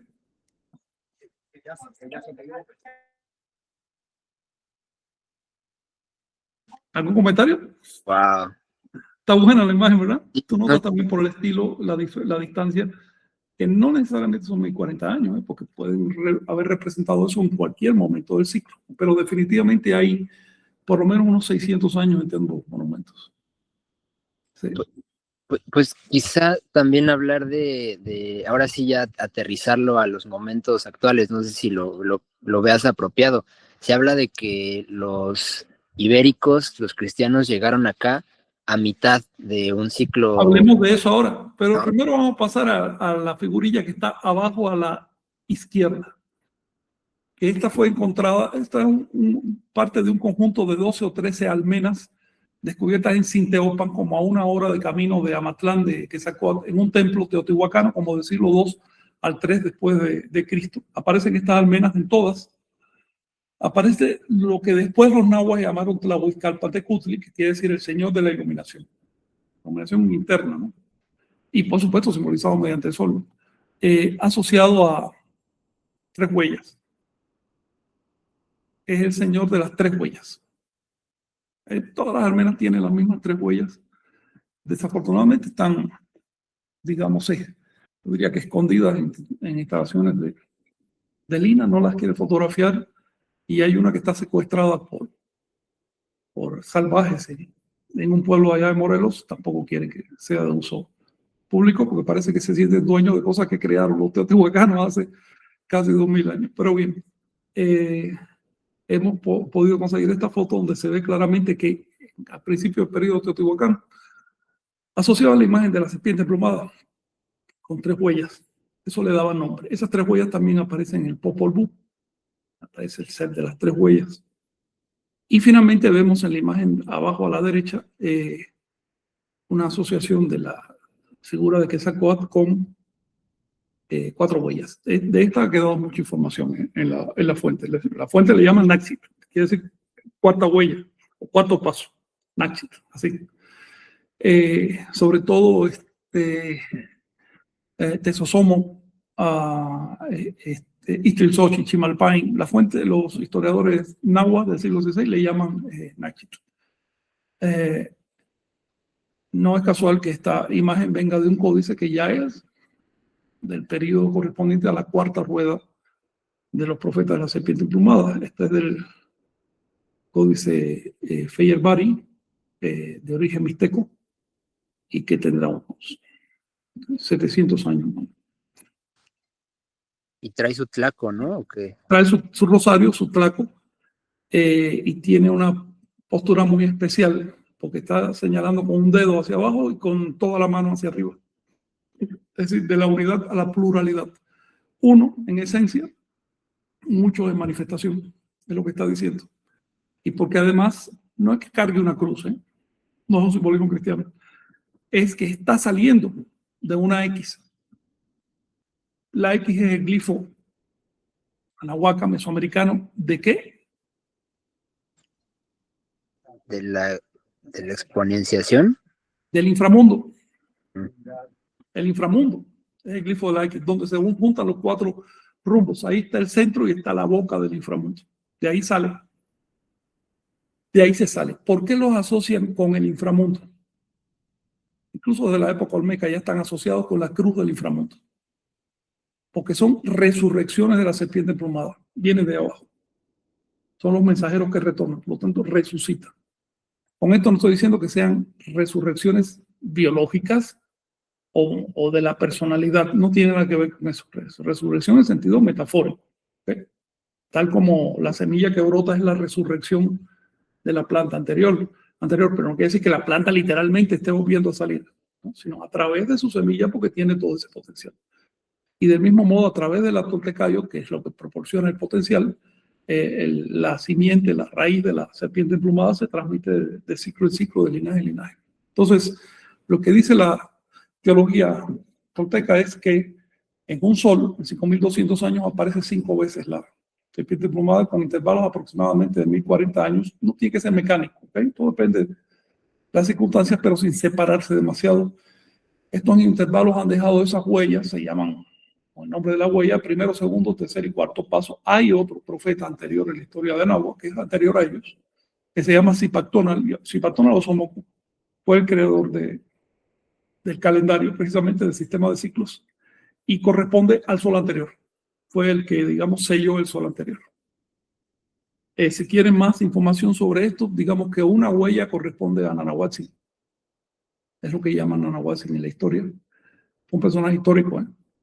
Aparte de todo el mito y todo lo que se dice, pues, hubo historia detrás. El segundo corresponde a lo que llaman Mixcoac, al padre del profeta. El tercero corresponde a Hueman, que fue el que creó el libro sagrado más o menos en el siglo I a.C., el que compiló el libro sagrado de Anahuac. Y el cuarto corresponde a Seaca Topilzin, que sacó Seaca Topilzin, que es nuestro señor Unocaña, quien vivió en el siglo X después de Cristo, en la segunda mitad del siglo X. Y de este ha quedado muchísima información. A partir de Seaca Topilzin, todos los tlatoanis de Anahuac recibían su gobierno con una fórmula convencional que decía: recibo el poder en nombre de Seaca Topilzin hasta que él regrese.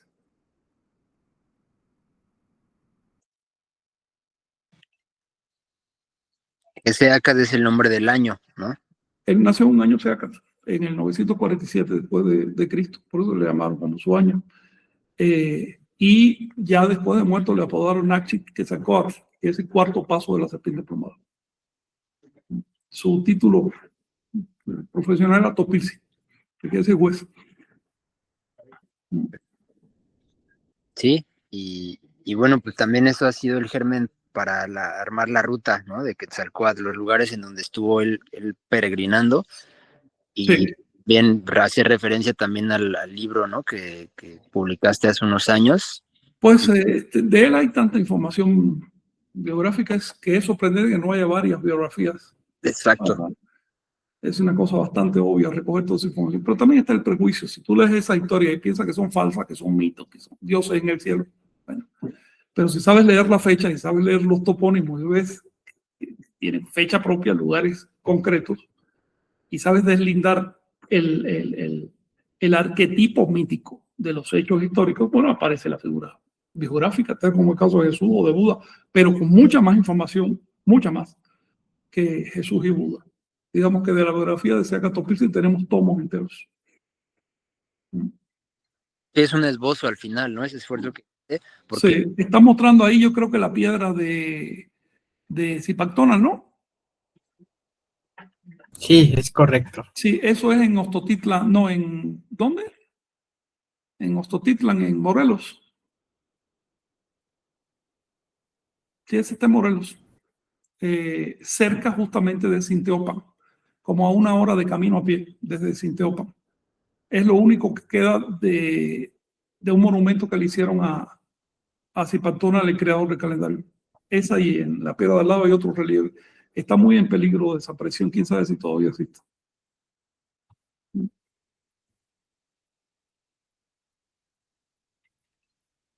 Sí. Oye, comentario, compañeros, adelante. No, pues increíble. Ahí, Está tremendo, sí.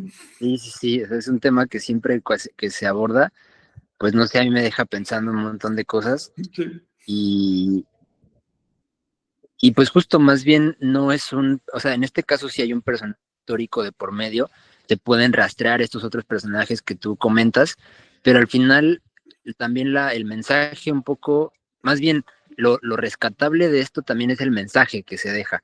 Y se entiende, es un estado de conciencia de alguna manera también. El cuate es un estado de conciencia. Exacto. No es una persona.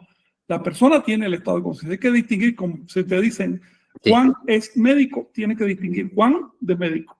Juan es uno solo, pero médicos pueden ser muchos.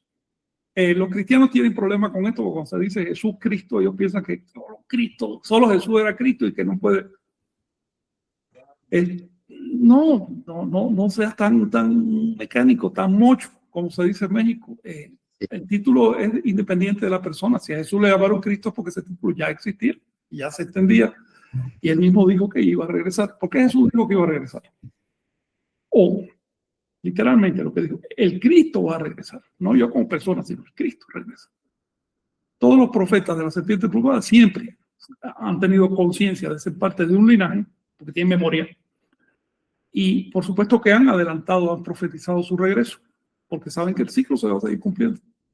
Es inevitable. El ciclo es más poderoso que cualquier movida política, que cualquier interés imperialista. El ciclo se va a seguir cumpliendo. Los pueblos van a caer en crisis ideológicas, en crisis de conciencia, van a necesitar profetas y siempre va a haber una o más personas que adquieran el estado de conciencia de la serpiente plumada, coincidan. Sí, mira, ahí está el relieve completo de Zipactona Oshomoku en cómo crearon el calendario. Una cosa que les llamó la atención, compañeros, es que el relieve está un poquito distorsionado, pero en el original se ve muy claro. Ven que él está labrando una estela calendárica con determinado número de órdenes, 5 órdenes. Y en cada uno de ellos está poniendo el glifo del 0, el glifo Mikit, que es 0. Esto es de Morelos. Con esto tú te das cuenta que sí, que la cuenta larga era de uso común, que todos entendían el concepto de cuenta larga y que para representar el origen de la cuenta larga y la creación del calendario, obviamente, pones 5 órdenes con ceros. ¿Ok? Esto es una digresión calendárica, pero ya que pusiste la imagen, para poder entender qué es lo que quiere decir eso. Y están viendo que este señor, es un viejito, tiene un tocado en forma de cabeza de dragón, de Zipactli, y al lado el número 1. Por eso se llama Zipactli. Les voy a decir algo más. Cuando un niño nacía en el primer día de la trecena, cuando se llamaba C, no le decían C, sino le decían Tonal. En su caso, Zipactonal. ¿Ves? Por ejemplo, a Seaca Topilsin, su nombre propio no era Seaca, sino Acatonal. Y así sucesivamente. Hay varios casos de eso en la historia de Anabel. Lo que pasa es que nosotros nos aprendemos la fecha y nos quedamos transmitiendo la fecha, pero en los cantos de los señores, por ejemplo, en los cantos náhuatl, a Seaca no le llaman Seaca, sino Acatonal. Se los digo para cuando vean ese personaje, es Topilsin. Sí, Frank, por ejemplo, esta imagen que compartía no tiene, ahora sí, como datado de dónde proviene. Igual está muy interesante porque muestra estas, pues, influencias, ¿no? Pero acá sí, esta imagen que veo en este libro, pero este es de Coatlán, Yautepec. Coatlán, Yautepec. Sí. Ajá, sí, toda esa zona con un montón de vestigios, ¿no? Que, pues hay cercanos a Matlán, ¿no? Sí. También hay una cantidad de sitios que, pues, tristemente están siendo devorados por la mancha urbana, ¿no? Que crece en esas zonas y, pues, ni hay memoria y, pues, sí hay un proceso ahí de, pues, distorsión, ¿no? De las fuentes. Entonces, pues es importante conocerlo y, pues, bueno, esperemos ahondar también después. Este mensajero de la serpiente plumada fue una pareja. Ahí lo estamos viendo, señor, una señora. Ella tiene encima un quetzal. Y me atrevo a decir que el relieve original tenía un Quetzalcóatl. Sí. Porque es su título. Y ellos se les atribuye el calendario y la creación de la escritura. Vivieron hace unos 5.000 años. 5.000, digamos que el punto ideal calendárico, no quiero decir que sea literal cronológico, el punto del calendario es 5.122 antes de Cristo, de la versión náhuatl, de la versión civil del calendario, ¿ok? La cuenta larga tiene un punto un poquito, unos años diferentes.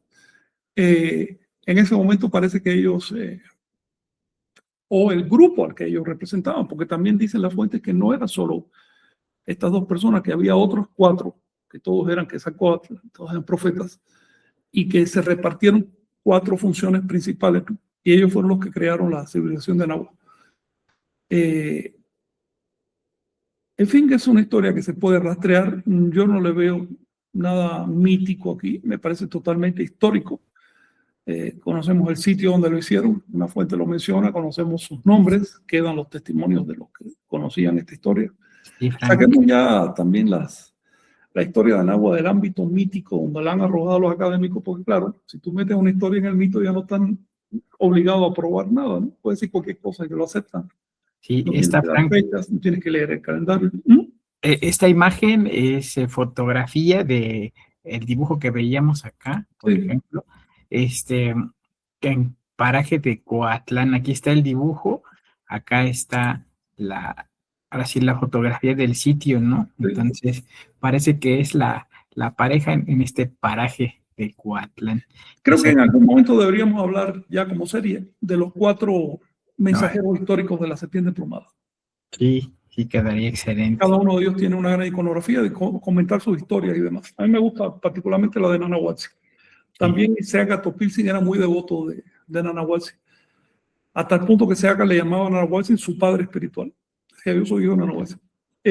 Tal vez por eso incluso se hizo matar de ese modo tan dramático.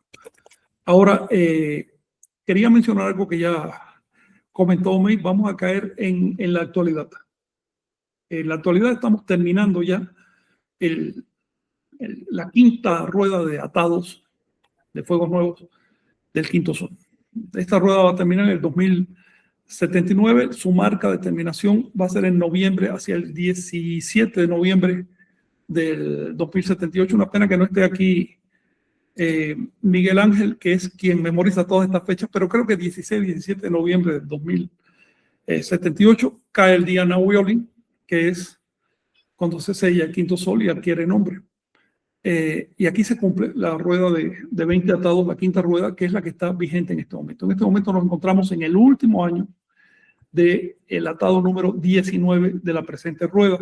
Una cosa que ya deberíamos empezar a hacerle énfasis. Creo que este mes de febrero, que le vamos a dedicar al calendario, debemos tocar este tema porque esto no se repite muchísimo tiempo. En muchísimo tiempo no se cierra otra vez una rueda. Ya para dentro de 1 o 2 generaciones se cerrará una rueda de atados. A ellos les va a tocar cerrar además un sol y una rueda de soles. Algo que no ha ocurrido en los últimos 26.000 años. Así que a los que nos van a seguir les toca tremenda responsabilidad y tremendo privilegio. Pues bien, simbólico, ¿ok? Esto es simbólico. En realidad el trabajo real es que uno hace internamente, pero los símbolos finalmente mantienen la cultura y le dan causa, facilitan el trabajo interno. El Seacatl cuando se marchó dejó una profecía que aparece en varias fuentes nahuas. Dice, cuando regrese el año Seacatl, yo voy a volver. Generalmente se ha entendido cuando regrese a los 52 años, pero no es eso lo que dijo. De modo como está hecha la profecía, tú ves que él está diciendo cuando se cumpla la rueda de 1040 años. Y esto pues ya ha pasado desde que él llegó. Esa rueda, de hecho, la rueda del natalicio de Seacatl se cumple en el próximo 2039. Son los 1040 años del natalicio de Seacatl y eso deja un plazo de tiempo hasta el fin del sol, que es tiempo de cumplimiento de ciclos. Pero hay otros ciclos que se están cumpliendo. Por ejemplo, las fuentes mayas dicen que Quetzalcóatl regresaría a en el Catún 4 Jau. Catún 4 Jau transcurrió entre el 2000 y el 2020. Catún 4 Jau K20, ¿ok? Hay otras profecías mayas que hablan de Catún 4 Jau K24, el que empezó en el 2016 y terminará en el 2040. En otras palabras, las profecías no tienen una fecha única, porque son un conjunto de ciclos que se van cerrando, que van aludiendo. Es como un crescendo, se va poniendo cada vez más interesante, ¿no? Pero lo que sí está claro es que desde hace ya unos cuantos años estamos en el tiempo de cumplimiento de los ciclos proféticos. Exacto. Sí, es la importancia de no quedarnos entrampados en en una región de estudio, ¿no? Y lo importante también de tener esos conceptos como anáhuac y la toltequidad que integran, en vez de segregar, en vez de dividir para vencer, más bien se unifica para recuperar y para encaminar, ¿no? El trabajo, Claro, ¿no? nos da un marco cronológico cultural, ¿ok? Para nuestro trabajo interno y también para el trabajo social. Si aprovechamos la sugestión de los ciclos, el impacto que tiene sobre las masas, eso puede facilitar el trabajo. De todas maneras, con ciclos o sin ciclos, el trabajo es el mismo. Hay que hacerlo de todas maneras. Pero bueno, nos tocó estar en un momento tan especial. Toda la civilización de Anáhuac se creó pensando en esta época. Toda Anáhuac estaba pensando en esta época. Ellos probablemente pensaban vivir esta época como civilización. Y pues ahorita estarían haciendo tremendo tipo de eventos y de cosas. Sorprendentemente se les truncó, porque llegaron los cristianos con una tecnología política y militar superior y los desarticularon. Pero en el plan de Nahual, en una vista mucho más amplia, en la cual Anahuaca y cristianos son solo piezas de un tablero de ajedrez, resulta que la energía se está moviendo de formas muy especiales. Piensen en esto: si Anahuac no hubiera caído, los tlatoanis hubieran seguido al poder con sus pugnas políticas y sus rollos y demás, hoy estarían haciendo fastuosos eventos oficiales en memoria de Quetzalcóatl y luchando y compitiendo para tener plumas más largas, para ser más representantes de Quetzalcóatl. Pero el hecho de que cayeran brutalmente, fueran extinguidos, nos enseñó a ser humildes. Y nos dice que el retorno de Quetzalcóatl no tiene nada que ver con pompas, ni con posiciones, ni con banderas, ni con vanaglorias, ni siquiera con la cultura. No es un fenómeno cultural, es un fenómeno espiritual, un fenómeno de conciencia. El acceso al estado de conciencia de la serpiente emplumada está permanentemente abierto. Es asunto de intentarlo. Una vez abrí una libreta, empecé a hacer una lista con todas las reencarnaciones de Quetzalcóatl que me contactaban por correo. Sí, ya tenía una lista larga, un montón de reencarnaciones, siempre con las mismas características, los mismos atributos esquizofrénicos. Quiero decirles que en el plano individual, Quetzalcóatl es una enfermedad mental. ¿Ok? Así que tengan cuidado con esto. No es más que el ego proyectado al cielo. Una persona se siente insignificante, no quiere confesárselo, entonces compensa con un gran sombrerón, un gran picotón y con un letrero que dice: yo soy la serpiente emplumada. Eso en el plano individual. Sin embargo, en el plano social es muy diferente. Serpiente emplumada es un título que concede la sociedad a un clima cultural. Ni siquiera una persona, sino a un clima. Lo de menos la persona. Puede que la persona no existiera. De todas maneras, está ese clima y ha generado esa imagen. Es un título social, es una concesión social. Dedicarle la vida individual a conseguir un título social es una estupidez. Ningún título es más grande que la persona que lo recibe. Cualquiera de nosotros, por insignificante que sea, es individualmente más grande que una serpiente emplumada. Así que lo que estamos buscando en el movimiento tolteca es posicionarnos culturalmente para que no se pierda la memoria de los logros de Anáhuac, usar los ciclos como sugestión, como énfasis, por la emoción que generan, pero nunca olvidar que la práctica es interna y que no tiene nada que ver con actos públicos. Perfecto. Creo que responde a lo que te estaba planteando. Sí, no, de hecho sí, creo que con eso último que dijiste le das el cierre a los 4 pilares, ¿no? O sea, Bueno. le estás dando esa lectura y me agradó. Vic, ¿algo que querías comentar? Sí, muchas gracias. Creo que algo muy relevante que tenemos que considerar, ¿no? Si bien, pues los sacerdotes antiguos pues ya no están, ¿no? Y ha cambiado el mundo, como bien decían, ¿no? Los ciclos trascienden más allá ahora sí, del tiempo y del espacio mismo. Y también, ¿no? Considero que en este sentido, que como bien decía, las condiciones están dadas para algo y se están manifestando diversas señales que bien podemos atender o no.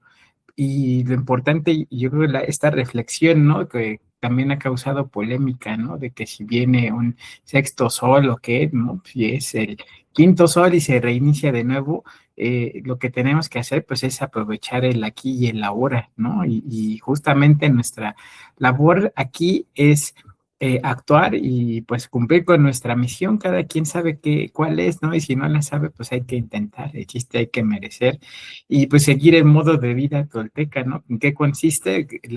Seguir pues las enseñanzas de la serpiente emplumada. ¿Cuáles son? Pues la evolución. Podemos acertar, podemos errar, pero pues no debemos de desistir, ¿no? Tenemos que seguir luchando y tenemos que seguir avanzando y pues en eso tal vez alcancemos la cima de la montaña, tal vez no, pero yo creo que lo que nos comentan las fuentes, ¿no?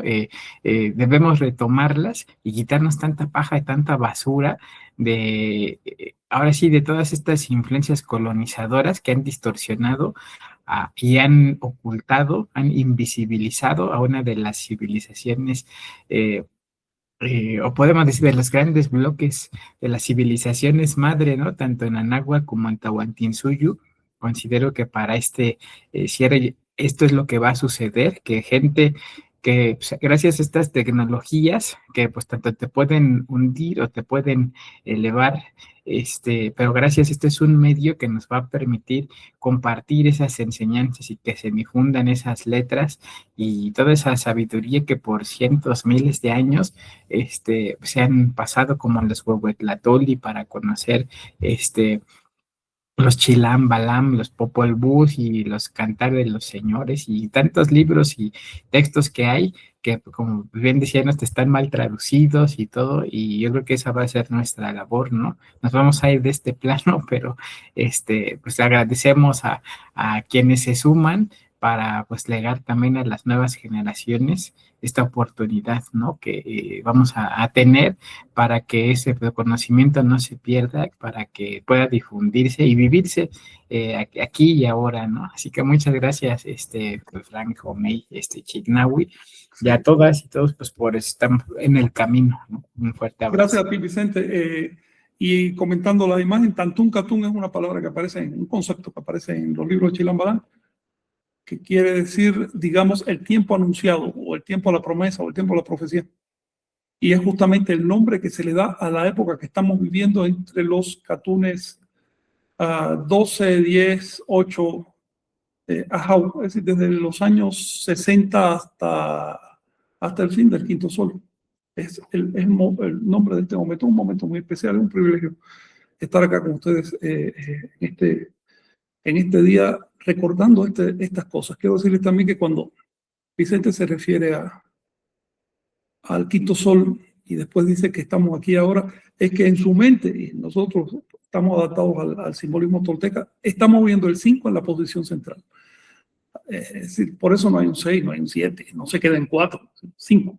Tienes una periferia hacia los 4 rumbos y un centro. Y en el centro donde se despliega la maravilla. Estamos justamente al final de ese ciclo de 5 soles, las estrellas vuelven a estar donde mismo, un ciclo de precesión de los equinoccios, un ciclo aparente, ¿ok?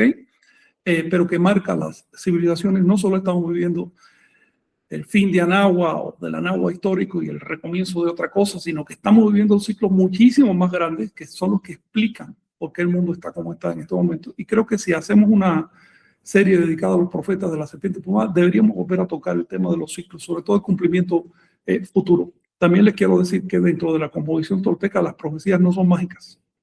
Así que no ocurren porque sí, mágicamente, porque es un Dios que quiera. No. Hay que disponerse a cumplirlas. Si no se hace que funcionen, no se cumplen. Así de simple. Adelante. ¿Alguna cuestión? Creo que ya nos pasamos del tiempo. Oye, Frank, ya que estás mencionando el 5, pues ahí está el Juan de la Cruz, ¿no? Así, así directamente en maya. Juan de la Cruz. Los 5 puntos de la cruz. Sí, ahorita que veíamos la imagen, ¿no? Sí, Juan de la Cruz, Sí. para los compañeros, es el autor, vamos a decir, mítico, no una persona literal, mítico, de el libro sagrado maya que se llama Almastán, que tuvo, Juan de la Cruz son varias personas que participaron en la creación de ese libro y que fue el que dio origen a la guerra de Casta, una serie de cosas, cuyo emblema era esto que están viendo en la pantalla, el cuadro de los 4 colores, de los 4 rumbos con el este hacia arriba y la cruz central verde-azul en el medio. Sí. Una buena Órale, imagen. sí. Pues vamos a saludar a todos los que han estado acá con nosotros. Mandando Cosis, Natura Educa, Sofía Giovanna, aquí lista presente con interés, atención y compromiso. Ren 7424, saludos a todos los toltecas del mundo. Ah, Edesio Ferreira, Filo, 913, buen día a todos. Este, también Reyes Estrada, saludos. Isabel Noemí, allá en Buenos Aires. Buen día a todos toltecas. Javier Lugo, ¿qué prácticas tradicionales fortalecen realmente la lucidez y cuáles, aunque simbólicamente ricas, pueden reforzar el ego y la identidad rígida? Las prácticas que te iluminan primero y te autorrealizan a partir de ahí son las prácticas nahuálicas. La iluminación es solo el primer escalón, es lo que viene después del miedo. Cuando le vences el miedo a las prácticas, empiezas a practicar, viene la iluminación, que es mucha luz sobre un solo punto. Quedarse entrampado en la iluminación es regresar, no seguir. Después de la iluminación hay que seguir batallando, no ponerse en el centro, entender que somos eslabones de un sistema de transmisión, no somos los terminales, que la autorrealización no consiste en la realización del individuo, sino en fluir con la energía, en servir para el propósito para que existimos. Y eso se consigue, te repito, a través de las prácticas nahuálicas, particularmente a través de la práctica de la meditación y del ensueño, que finalmente ensueño no es más que meditación avanzada, ¿no? La segunda parte de la pregunta. Bueno, que fortalecen realmente la lucidez y cuáles, aunque simbólicamente pueden reforzar el ego y la identidad. Mira, el ego es una herramienta. Texto sagrado a Al-Mahtean, Kich Kelem Jung Juan de Qué interesante. Ya. Ese es el libro sagrado maya, por cierto. El Al-Mahtan, que quiere decir palabras de consejo. El ego es una herramienta, les estaba diciendo, que hay que aprender a usar. No se trata de dejarlo de lado. El ego es un producto biológico evolutivo. Surge por necesidad y lo podemos usar para bien. Dejarse llevar por el ego, caer en una enfermedad, en egoísmo. Y eso sí ya se puede descartar. Pero finalmente el ego bien usado cimenta la identidad. Y la identidad como la plataforma. Hombre, sería tonto dedicarse a adorar la plataforma, ¿no? Pero sí usar la plataforma para llegar a realizaciones superiores. Cuando nosotros hablamos de Anáhuac, hablamos primero de una identidad histórica, pero enseguida añadimos, sí, esa identidad histórica es solo la primera parte. Después queremos llegar a la Anáhuac espiritual, que no radica en ninguna parte de la tierra, ni en ninguna época específica, que no es histórica, que es atemporal y que es un estado de conciencia. Buenas fotos. Sí, gracias. Son de los hermanos Mayas Cruzov, así los pueden buscar en Facebook. Ahí está Mayas Cruzov. Y pues comparten, ¿no? Ahorita que ahora sí remitíamos a Juan de la Cruz, ¿no? Pues ahí viene también mucho material al respecto y comparten del Al-Mahtan y de pues la gente, ¿no? Que vive y recuerda sus raíces, ¿no? También. Ahí tiene la triple cruz solar. Algún día hablaremos de eso. Esas son cuestiones de doctrina, ¿no? Sí. Sí, así fue como empezó todo. Bueno, empezó ya la última parte del proceso de Juan de la Cruz, ¿no? La más conocida, que es la Guerra de Gasta. También saludos a Mexican Mayrin. Saludos toltecas. Una duda, ¿cómo se relaciona el orden matemático cíclico Anahuaca con las cuentas védicas de India? Las cuentas védicas son decimales. Tienen una raíz diferente. Y las cuentas védicas son enormes, ¿eh? Enormes. Sin embargo, en la India no existió el calendario de Anahuac. Es decir, una cosa es que tú tengas un calendario y otra cosa es que tú tengas cuentas cosmológicas. Las cuentas cosmológicas de la India son gigantescas.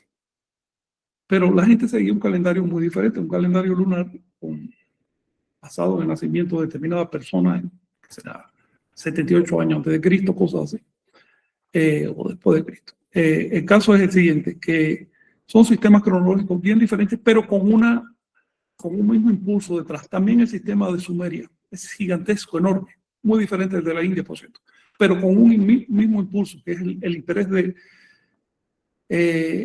digamos, de ubicar la historia humana, el episodio humano, en un contexto cosmológico enorme. En el caso de las cuentas anahuacas, empiezan en tiempos tan antiguos que el tiempo no existía todavía, según dice la física moderna.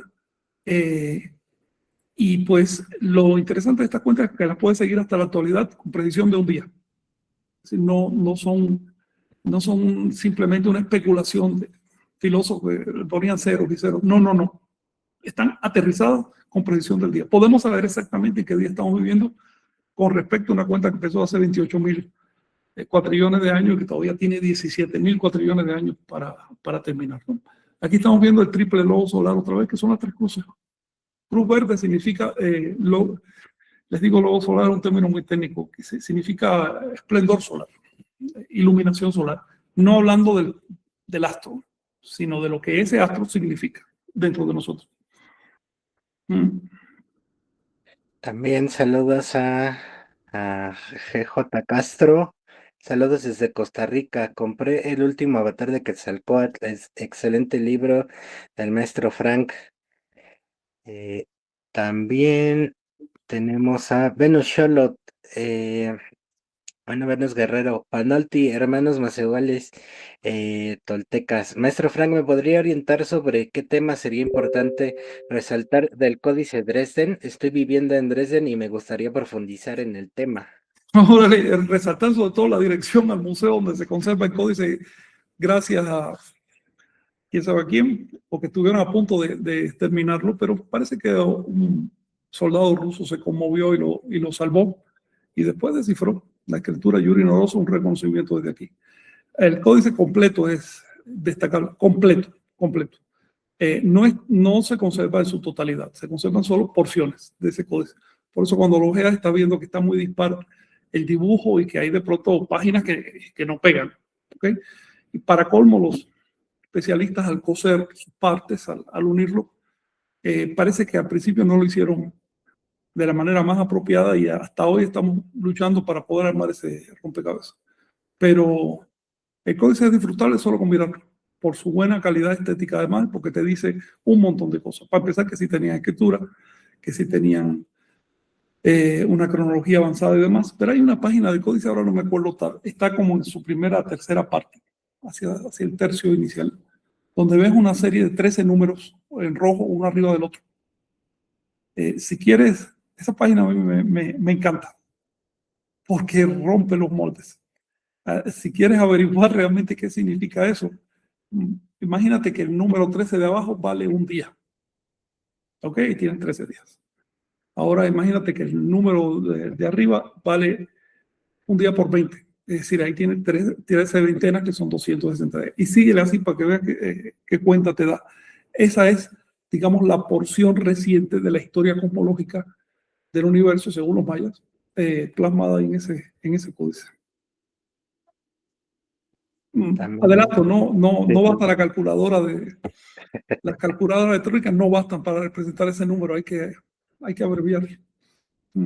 exacto. Sí, también pues, podemos ver ahí varias posturas de los Sí, personajes, están impresionantes también. O sea, en el enfoque que le des, le vas a encontrar mucha riqueza, ¿no? Y también tenemos a Sofía Giovanna. Estoy apuntando los temas que se van surgiendo. Luego les recuerdo, no se me pasa, los quiero mucho. Muchas gracias, porque sí, no hace falta. o sea, de tantos temas que hay que tocar y tanta saturación que tenemos, con las cosas que hay que hacer, a veces se nos van algunas, pero bueno, gracias por estar atenta y por pues igual recordarnos después de todos los temas que faltan también. A Jau Ríos, saludos compañeros, Ren 7424, honrado de servir esta tan noble causa. También, bueno, muy bueno tu trabajo, que has hecho, ya te estaba demostrando la otra vez, Frank.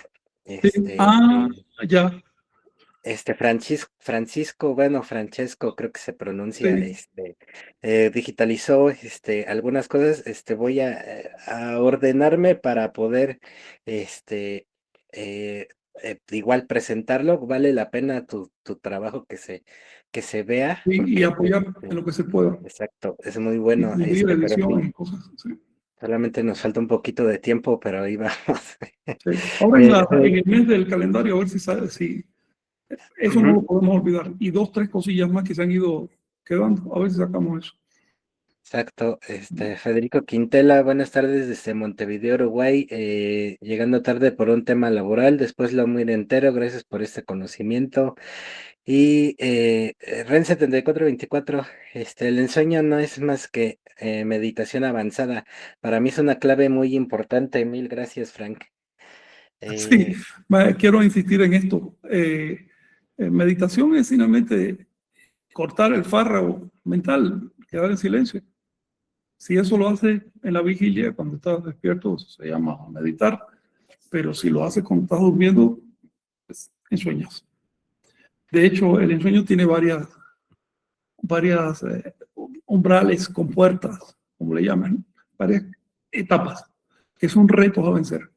La etapa más avanzada es justamente meditar mientras estamos en un sueño sin que el nerviosismo te haga despertar.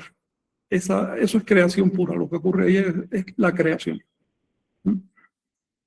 Exacto. También a Miguel Cortina, es un gran honor considerarme discípulo de la toltequidad y me considero un hombre con una gran fortuna por tenerlos a ustedes como maestros quienes siembran en mí las semillas de la esperanza. Gracias, Miguel, allá en ese progreso y antes allá en Europa. Bueno, en París. También a Dágora, saludos desde Tlaxcala. También Lucas Rodríguez anda por acá. Excelentísimo tema, apasionante Mm. y las opiniones de todos son muy ilustrativas. La Socamati. Y bueno, pues con eso estaríamos cerrando este programa y la sesión de los cuatro pilares de la toltequidad. Recuerden que se quedan en YouTube, los voy subiendo al canal de Iglesia Tolteca, de Nación Tolteca, y el canal Toltecayot. Y bueno, también recordarles que ahí en Metro Hidalgo están a la venta unos folletos que igual incluyen de manera diferente parte de estos cuatro pilares. Están el folleto de, por ejemplo, la Confederación de Anáhuac, que da justamente esa estructura. También están, por ejemplo, los cuecuellos, está el de Tlaco, que veíamos justamente como el Seacatl, ¿no? Tiene esas cuentas ahí, en su imagen, y bueno, pues los pueden conseguir ahí los podemos ver. También, si entran al perfil de Iglesia Tolteca, ahí van a poder ver, la liga, hagan un comentario ahí para que, los encargados que tienen a la venta los folletos y estos libros, también hay libros del Sagrado 13 en pasta dura y del Chilam Balam en pasta dura, para Y que blanda. los puedan También contactar. Quilamaran en pasta blanda también. Y voy a Exacto. comprar unos S13 también en pasta blanda. Y también quiero sacar en Ajá. pasta dura los de quina. Es decir, va a haber variedad. Y ahora acaba de salir, ayer terminé un folleto que se llama El Tonal Natal, que ya está Órale. en proceso de impresión y ya Omey lo va a tener dentro de muy poco. Sí. Muy bien, pues sí, pues ahí está la publicación fija, entonces ahí pueden hacer algún comentario o para que digamos ya puedan atender ahí, y bueno, pues también para que no se pierdan la información y pues a seguir estudiando, ¿no?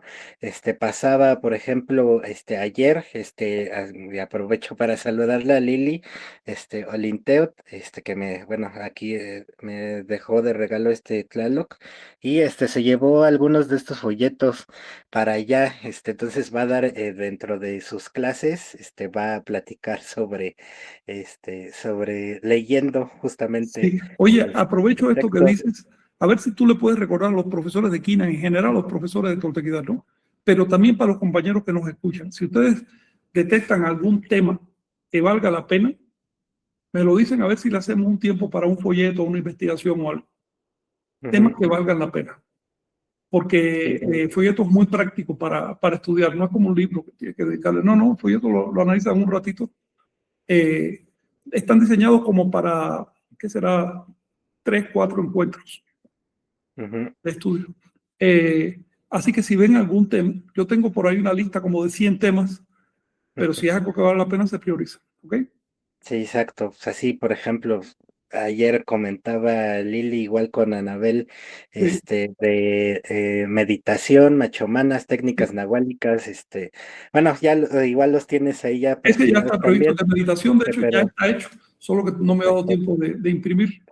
Pero los que igual, vienen ahora son, bueno, acabo de sacar el tonal natal, después viene Patoli, el juego prehispánico del Patoli, que ese lo hice más bien para apoyar a unos compañeros que venden tableros de Patoli. Aprovecho para saludarlos. Oye, ¿cuándo vienen los jóvenes acá, Omey? Pues sí, andan ahorita retomando el tema de su obra de teatro, justo con Ya. los Soli. Andan ahí más bien ocupados, pero sí, ahí andan de Pero si repente. tienen algún tiempito que vengan, porque hablan muy bien y dan una muestra de juventud, y sobre todo porque están en el campo, están en trabajo de campo. Así que tienen ciertos detalles de conocimiento que luego conviene, ¿no? Difundir. Un saludo a Moy y Jenny desde aquí. Y Pero Jenny. viene, les digo, el folleto de Patoli, después viene el folleto de meditación, y ya después viene otra serie de 9 folletos que ahí veremos qué títulos se priorizan. exacto. También está el folleto de Zacatl, y bueno, pues ya también ya que lo mencionas, ahí se pueden buscar en Google jugando Patoli con Jenny y Moy. Bien. Van a encontrar un video donde se están explicando cómo se juega jugándolo, ¿no? Está en el canal de Anabel, que es el caracol de Quetzalcóatl, ahí lo pueden encontrar en YouTube. Entonces, pues también para que igual se puedan dar una idea, ¿no? Pues, de todas estas vertientes que hay justo para intentar desde distintas direcciones, hace dar a conocer la toltequidad, ¿no? Digamos, ya para quien esté más adentrado en esto, pues, el Sagrado 3 está perfecto, pero si van iniciando, pues algún folletito, pues Sí. igual queda muy bien, para que se vayan, justamente iniciando en estos conocimientos. También está ahí el de Tezcanicuili, por ejemplo, ya para que pueda, conocer estas matemáticas vigesimales y con los números. Y bueno, pues creo que con esto cerramos. No sé si tengan algo más este, para terminar. Por mi parte es todo, porque ya prácticamente bueno, nos pasamos bastante. Sí, ya nos. Sí,